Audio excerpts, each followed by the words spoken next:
Salut à tous!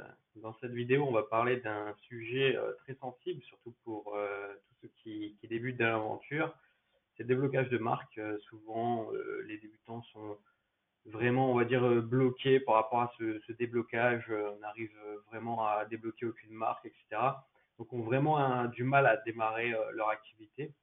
Donc aujourd'hui, on va faire un petit tri en fait sur déjà comment ça se passe chez Amazon pour un déblocage de marque, comment il faut faire pour faire les choses correctement et les blocages qui subsistent aussi par la suite. Alors, déjà dans un premier temps, si tu es débutant, que ton compte est tout neuf, que tu n'as jamais fait de vente, je te déconseille fortement de faire du déblocage de marque pour faire du déblocage de marque. Je m'explique. Un débutant, il va chercher du produit. Bon, il va se voir bloqué sur plusieurs marques. Donc, en fait, il va faire des demandes de déblocage sur plein de marques à la fois. Sache que tous tes déblocages risquent d'être refusés. Et après, tu vas te dire, bah ouais, mais je suis toujours refusé, Amazon c'est fini, etc. Non, non, réfléchis un petit peu sur l'état d'esprit d'Amazon. Tu es nouveau, il ne te connaît pas, tu n'as fait aucune vente et tu demandes à débloquer des marques. Pourquoi est-ce qu'il va t'accorder un déblocage de marque? C'est pas très légitime, je sais pas si tu le conçois comme ça, mais en tout cas c'est la réalité. Donc moi le conseil que je vais te donner si tu es débutant, c'est de trouver des produits qui n'ont pas besoin de déblocage de marque. Alors là tu vas me répondre bah oui mais il y en a pas. Si il y en a, c'est parce qu'en fait là aujourd'hui ce que tu cherches c'est que des produits qui te viennent à la tête, des marques que tu connais, etc. Et sache que cette réflexion-là, tout le monde l'a. Donc utilise des outils pour trouver des produits et des marques que tu ne connais pas et tu verras que là, il n'y aura pas besoin de déblocage de marque. Donc ça, c'est le premier temps. Donc tu fais de la recherche sur ProfitPad, sur ce que tu veux. Tu trouves de nouvelles marques qui ne demandent pas d'autorisation. Il y en a énormément. Ne me dis pas l'inverse. Hein. Je connais hein, depuis le temps. Donc tu fais ça, tu fais quelques ventes, même si tu trouves des produits qui ne sont pas hyper rentables et tout, c'est juste que ça va en fait améliorer ton compte. Tu vas faire des ventes, Amazon voit que tu envoies de la marchandise qui est correcte, qu'il n'y a pas de contrefaçon, que tout se passe bien. Bah, ton compte vit en fait, si tu veux. Et au fur et à mesure, ben, plus tu vas demander de nouvelles marques à débloquer, plus Amazon va t'accepter, ce qui est tout à fait légitime. Et tu verras que il faut prendre le problème à l'inverse, en fait, c'est faire de la vente et après, au fur et à mesure, demander des déblocages de marque.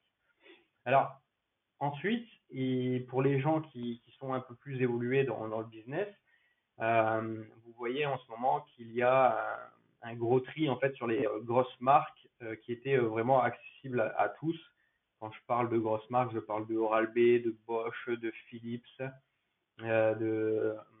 il y a Canon, Epson, voilà, il y en a pas mal, où Amazon va nous demander euh, des factures de 100 pièces. Donc il nous faudra 100 pièces. Sachez que ces factures, euh, si elles ne viennent pas d'un distributeur autorisé par la marque, seront automatiquement refusées. Donc, si tu fournis des factures de Carrefour, des factures de même de ton grossiste, si ça n'est pas un distributeur autorisé, Amazon qu'on va considérer que la facture que tu soumets, c'est une facture retail et va te refuser.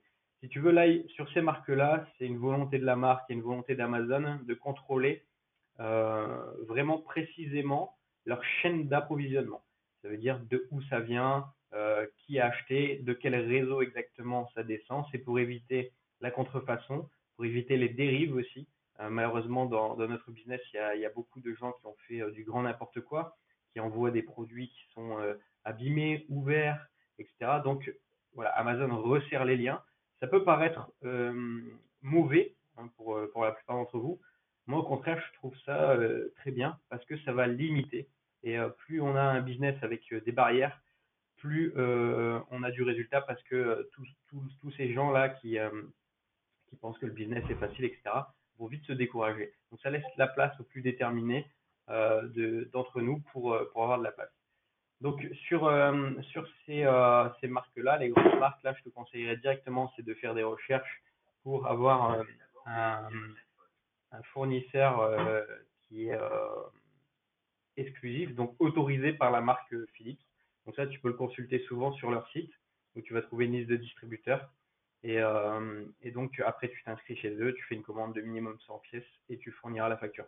Attention, hein, encore une fois, hein, ça n'est pas une certitude que toutes les factures passent.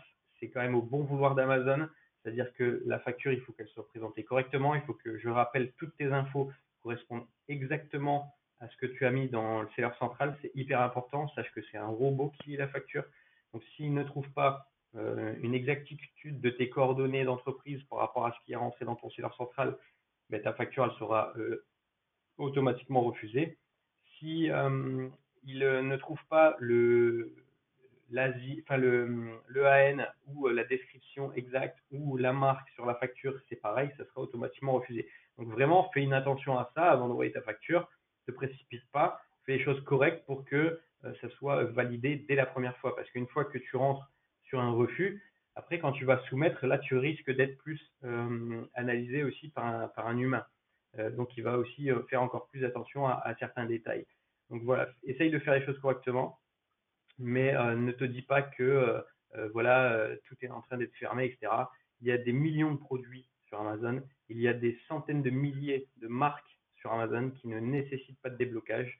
Donc ne perds pas confiance, mais en tout cas fais les choses dans l'ordre, vends, après demande des déblocages.